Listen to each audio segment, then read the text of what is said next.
Caching is an idea that developers learn about early in their careers. And at first it sounds simple, but when you sit down to really think about it, caching turns out to be a complex and fascinating topic that's worth discussing in some detail. So before my cache gets busted, let's get started.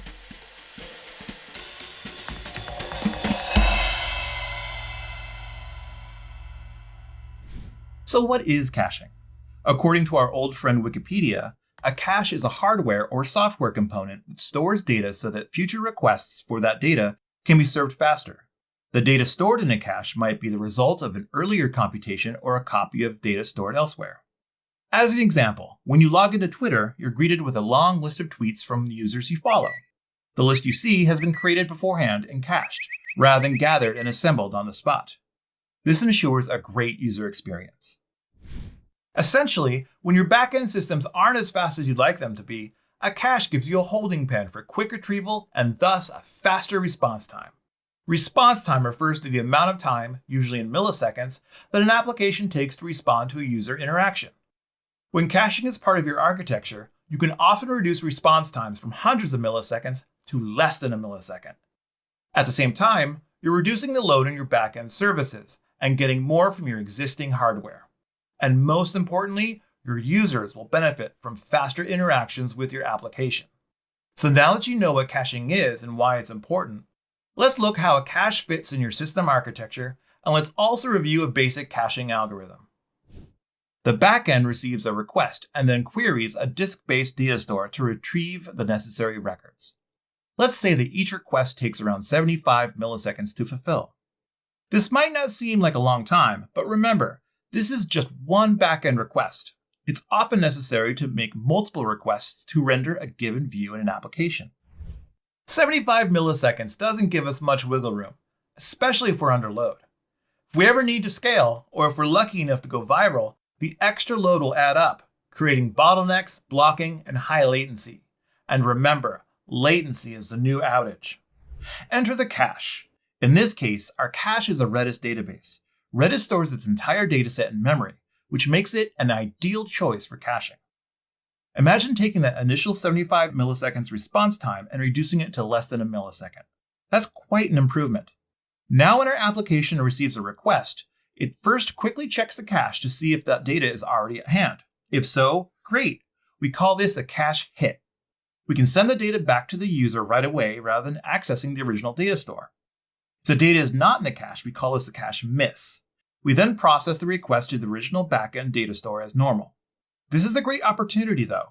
After adding the result of this request to our cache, subsequent requests result in a cache hit and a much faster response time. So our example covered an application requesting data from a database.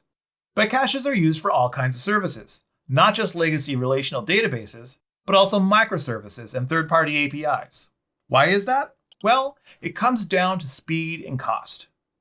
Disk reads are comparatively slow when compared to RAM. Even though SSDs are fast, they're still an order of magnitude slower than RAM. So if you perform a query and the data you're looking for isn't in the disk or page cache, then you're going to incur the hit of going to disk. Remember, Redis stores all data in memory, so you'll never incur the extra cost of a lookup having to go to disk. Complex computations, such as those used in machine learning inferences and full text searches, take a lot of time and compute resources, making them good candidates for caching. Certain types of relational database queries, notably joins, are computationally expensive and benefit from caching as well. Let's also not forget slow network connections between your backend services. This can add up to a considerable delay in response. Lastly, caching responses from third-party APIs reduces costs where API usage is billed on a per-request basis. So caching is useful in a number of situations, and it dramatically decreases your application response times. What's the downside? Well, one challenge of caching is staleness. At some point, your cache is no longer going to represent the system of record. This is known as cache staleness. The strategies to prevent a stale cache depend on your use case, but in simple terms, they boil down to passive versus active cache expiration.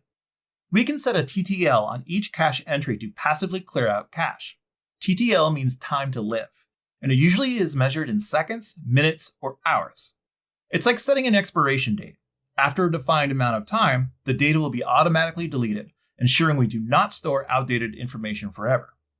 We could also actively update the cache by replacing existing entries with newer, fresh versions taken from the system of record. This is known as cache busting. It's worth considering whether you really need to add a cache. For certain services, it might make sense to make Redis itself the system of record. This way, the data is always served from memory. And if you take advantage of Redis's persistence and high availability features, you can ensure that your data is still safe and available. We've covered quite a lot of ground here, so let's do a quick review. A cache is a data store that's faster to access than the system of record, whether that's a relational database, an array of microservices, or a third-party API.